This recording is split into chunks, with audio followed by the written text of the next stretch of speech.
వైసీపీపై మంత్రి కొల్లు రవీంద్ర ఫైర్ అయ్యారు. మాజీ సీఎం జగన్ డైరెక్షన్లోనే తిరుమల లడ్డూను కల్తీ చేసి కావాలని హెరిటేజ్ సంస్థపై తప్పుడు ప్రచారం చేస్తున్నారని ఆరోపించారు. అసలు ఇందాపూర్ డైరీకి నందిని డైరీకి సంబంధం ఏమిటని ప్రశ్నించారు.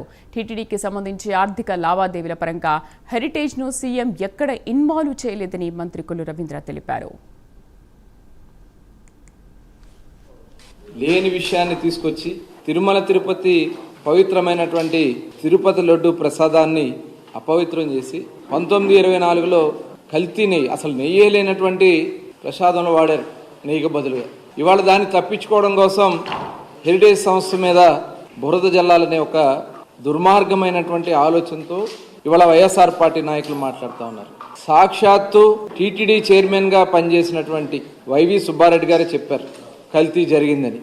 ఇవాళ హెరిటేజ్ విషయం తీసుకొచ్చి శాసన మండలిలో ప్రజా సమస్యల గురించి చర్చించాల్సినటువంటి సమయాన్ని ఇవాళ స్వార్థ రాజకీయాల కోసం వాడుకుంటా ఉన్నారు. హెరిటేజ్ సంస్థకి, ఏదైతే ఇండాపూర్ సంస్థకి వాళ్ళకున్నటువంటి అక్కడ ఏం జరిగిందో అందరికీ తెలిసినటువంటి విషయాలు. ఇవాళ నేను హెరిటేజ్ సంస్థ వేరు వేరు ప్రాంతాల నుంచి వేరు వేరు సంస్థల నుంచి కూడా తీసుకుని వాళ్ళ వ్యాపార దీనికోసం వాడతారు. ఇండాపూర్ అనే సంస్థ ఇవాళ అటు రష్యా దేశంలో కానీ అనేక ఆసియా ఖండంలో ఉన్నటువంటి అనేక దేశాల్లో ప్రాచుర్యం ఉన్నటువంటి సంస్థ.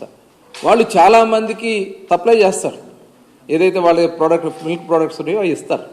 మరి నందినికి ఇచ్చారు, అట్లాగే ఏదైతే అమూల్ సంస్థకి ఇచ్చారు, చివరికి పతాంజలి షిరిడీకి సంబంధించినటువంటి ప్రసాదాల్లో వాడినవి కానీ దేవాలయాల్లో వాటికి వాళ్ళు ఇస్తారు. ఇవాళ దాన్ని తీసుకొచ్చి హెరిటేజ్ సంస్థకి అని చెప్పి తప్పుడు ప్రచారం చేయాలని ఆలోచన చేస్తారు. నేను ఈ సందర్భంగా బొత్స సత్యనారాయణ గారిని డైరెక్ట్గా నేను అడుగుతా ఉన్నా. జగన్మోహన్